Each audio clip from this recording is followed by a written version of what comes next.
tell us a bit about yourself and your property journey and your history. And I know it goes back a while, probably to even your parents before you. Well, it's funny you should say that, because my grandmother used to run her own boarding house when I was a kid, right?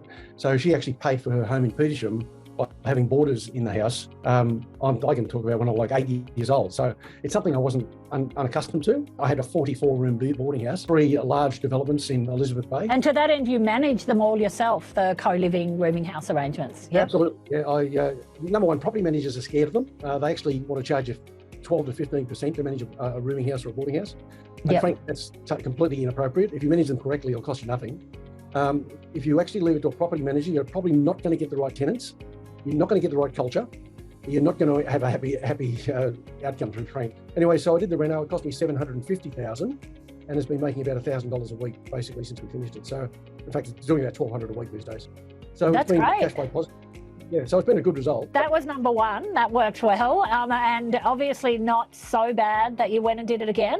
Well, yeah, I did it again down in Newcastle. I built a duplex. I just had an opportunity to pick up a duplex site at the right time in the market. How many bedrooms is that? So I've got 4 in each, so eight bedrooms. Right. There are 4 of them with en suites, and 4 of them have got 2 shared bathrooms. I've got tenants in my property in Newcastle. They've been there from the day I opened.